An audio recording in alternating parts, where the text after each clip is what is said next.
Welcome to A Healthy Curiosity, the podcast that explores what it takes to be well in a busy world.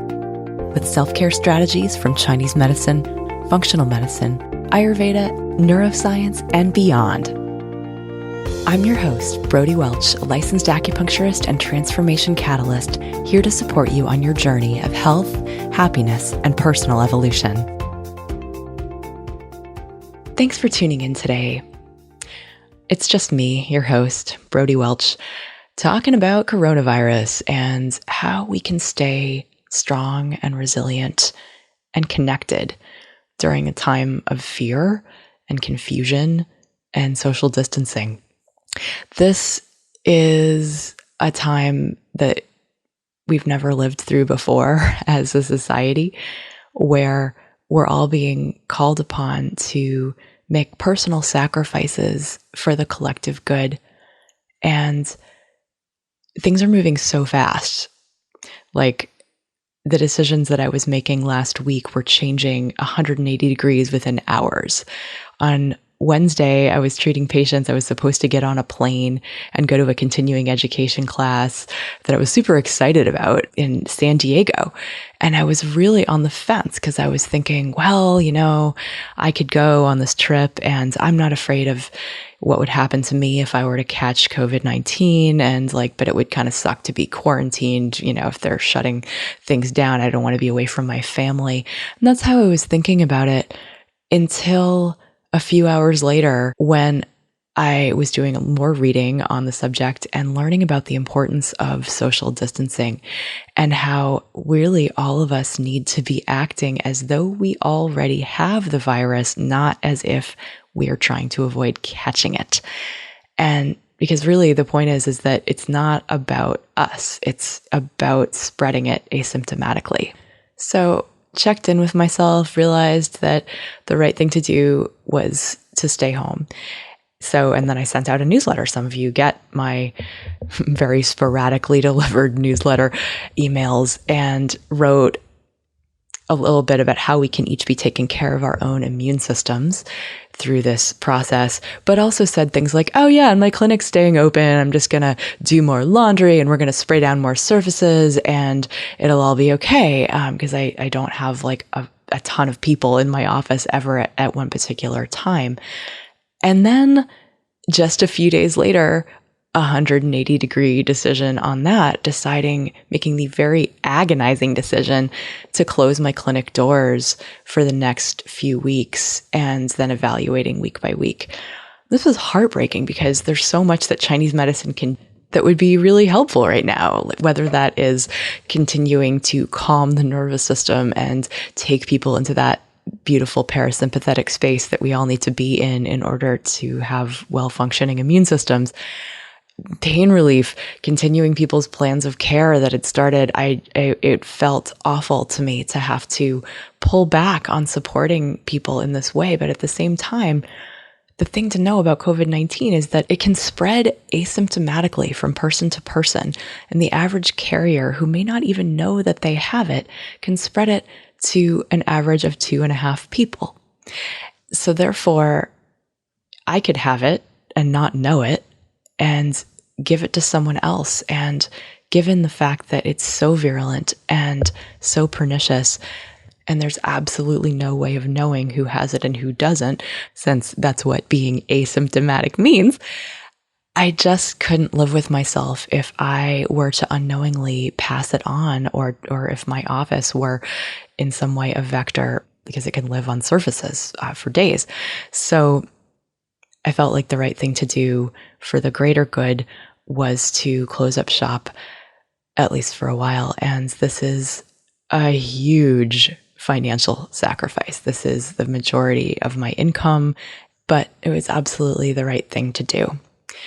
I believe, ever since I read Kant back in college, that we should act in such a way such that we could want everyone in the world to make the same decision for the same reasons. And so right now, the more we all stay home and avoid social contact, really with everyone that we possibly can, the more we do to stop the spread of this virus. But a week ago, I thought that social distancing meant that I could still go to yoga and stay 6 feet apart from people as long as I washed my hands and disinfected my steering wheel in my car and just all this, until I really wrapped my head around exponential growth. It took a lot of time online and many articles to have this really sink in for me. Maybe because exponential growth is not something that we are used to seeing. To try and wrap your head around the numbers, I highly recommend going to socialdistancing.game.com, where you can play with these little sliders that tell you how many lives you will save by implementing social distancing earlier rather than later. There was a really great article on medium.com by Jason Scott Warner, which goes into the math of this really well. Essentially, if we don't stop the virus from spreading in 30 days, we will have 2 to the 10th power more cases of infected people because the infection count doubles every 3 days. And so 2 to the 10th power means 1,024 times as many cases as we have today. And this is a huge issue because that means that we're going to have 10 million cases in 30 days' time if we continue without extreme social distancing. 10 million people with the virus, doubling every 3 days. Of that, 15% are going to require medical attention, which means 1.5 million people. And that is not something we are ready for. That will absolutely overwhelm our healthcare system. And so hence this idea of flattening the curve, preventing this big surge all at once that overwhelms the hospital's capacity to take care of people, preventing the tragedies that we're seeing in Italy, like being forced to choose which lives to save and to prioritize, whether to give the ventilator to an otherwise healthy 60-year-old or an otherwise healthy 40-year-old. And I don't know that we can wrap our heads around that, except to look to what's happening in Italy, which is estimated to be between 10 and 14 days ahead of where we are in the United States. It is super sad and horrific to think about, but it doesn't have to be this way. This is our window to act. Because of math and the laws of exponential growth, the sooner we act, we save exponentially more lives. We're talking the 100,000s instead of the multi-millions or tens of millions. We will save lives as the healthcare system is not overwhelmed, and the economy will get back to normal much more quickly than if we delay. It is truly and very weirdly an opportunity for all of us to be there for each other by literally not being there in the flesh physically for each other. In this time of social distancing, it is more important than ever that we stay connected, that we reach out and call each other and check in with each other, text, video chat, FaceTime, whatever it is, because we humans are indeed social creatures. I saw a quote from Rabbi Yosef Kanevsky that I loved, and I put it in my previous newsletter. Let every hand we don't shake become a phone call that we place. Every embrace that we avoid must become a verbal expression of warmth and concern. Every inch and every foot that we place between ourselves and another must become a thought as to how we might be of help to that other should the need arise. I really love that. So that's one thing that we can be doing, is making an effort to stay connected and to check in with each other throughout this very trying time. The other thing that we can do is to keep our own nervous systems balanced, right? The fear is just as contagious and spreads farther and faster than the virus itself, and that depletes immunity. So let this be an opportunity for you to deepen your meditation practice, or your Qigong practice, or your walking in the woods practice, or your gratitude practice. There's never been a more important time to prioritize sleep, because that strengthens our immune systems. It can be a really great time to simplify our diets, right? Eating rice and beans and frozen spinach for a little while wouldn't necessarily be a bad thing. We'd just allow our systems to reset. And as a society, it's also a really interesting opportunity to reset our priorities and our values. In response to my last newsletter, I got a really beautiful email from my colleague, Hugh Turcotte, who practices in Woburn, Massachusetts. And He wrote, "Love this approach, Brody. I'm using this time as an extension of deep winter. Planning, studying, creating, brainstorming, yin to the power of yin. I believe we always get what we need.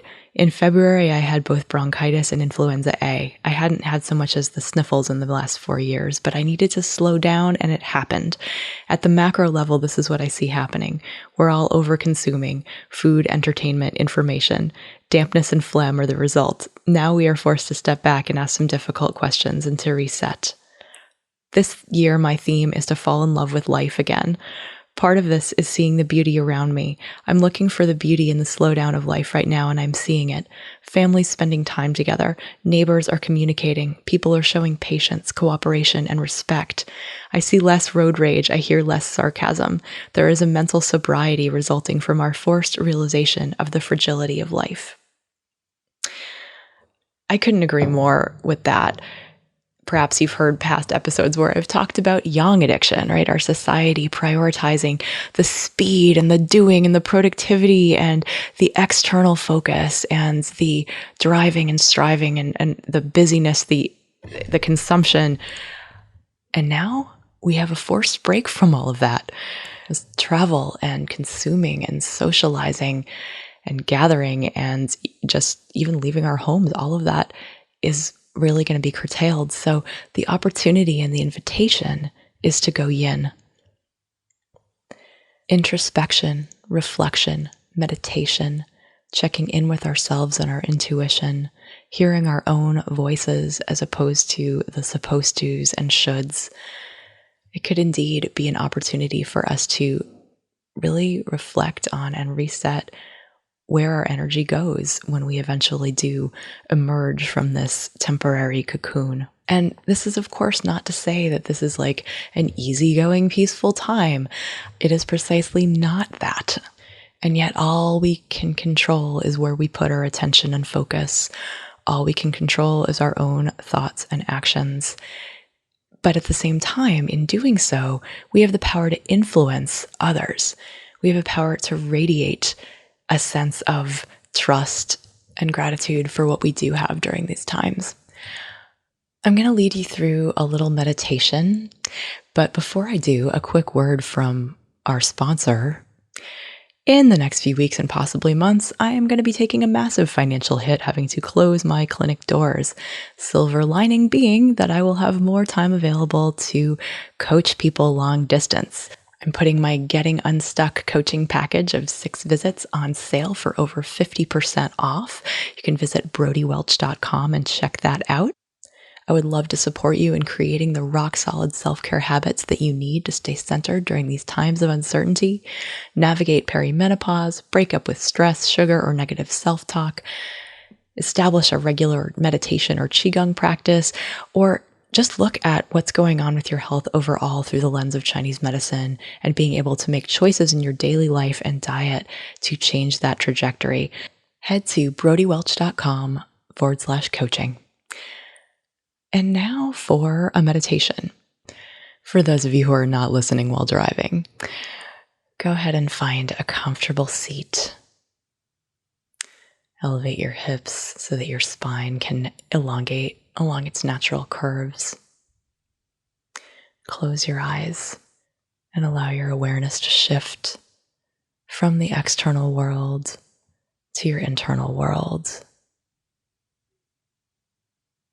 Feel where you're coming into contact with whatever you're sitting on, whatever's supporting you from below. Feel deeply supported.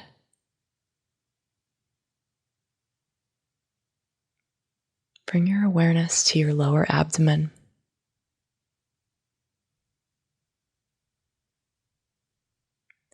There's a place called lower dantian that's located about a hand's breadth below the navel and about halfway between the spine and the front of the body. Just inhabit this space with your awareness for a moment.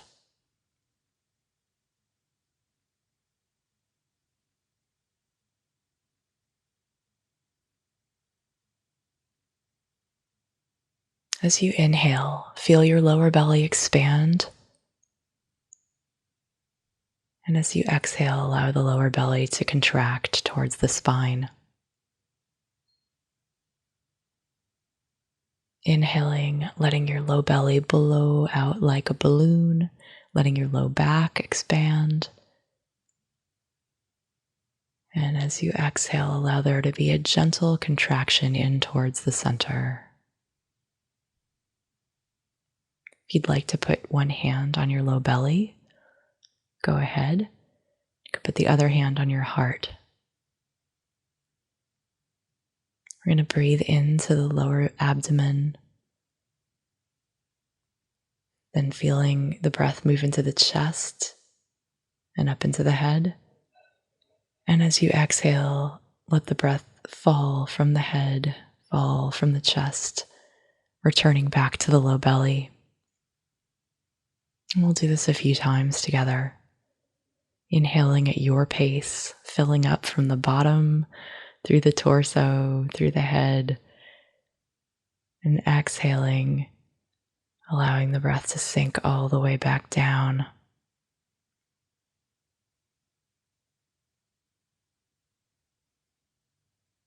Seeing if you can get your breath to be smooth, even, gentle, long and flowing.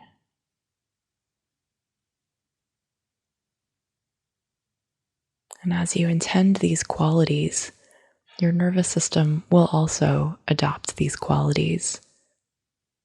As we downshift into a parasympathetic or rest and repair state.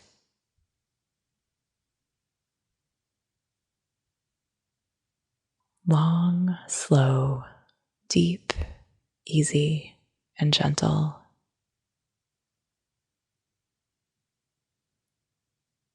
Allow your inhalations and your exhalations to be the same number of counts. So start your inhalation and notice, start counting. It doesn't matter what number you get to, but make your exhale the same number. This creates an evenness, a balance.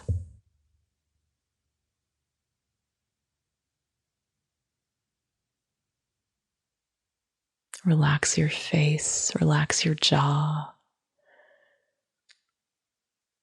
Let your breath move into your neck and shoulders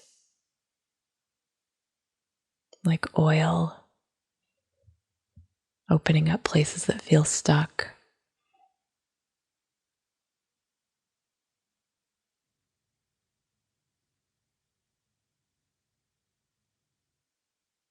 Relax your belly. Inhaling and exhaling. Inhaling a sense of peace. Exhaling, letting go. Inhaling a sense of appreciation for yourself. Exhaling a sense of appreciation for those you love.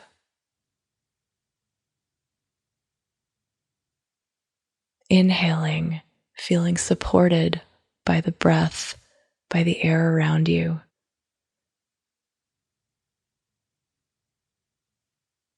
Exhaling, feeling into your connection with all of humanity.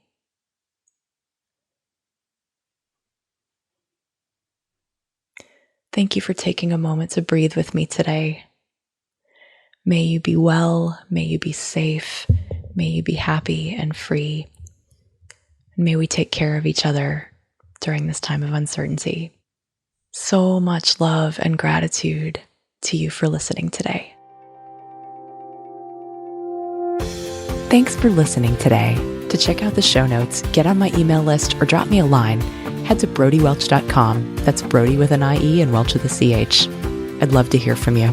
If you learned something new or feel inspired to try something different in your life, I'd love for you to pay it forward by sharing this episode with a friend who you think could also benefit and give them a reason to listen. you'll be helping to create a world where we encourage each other to embody self-respect. Till next time, be good to yourself.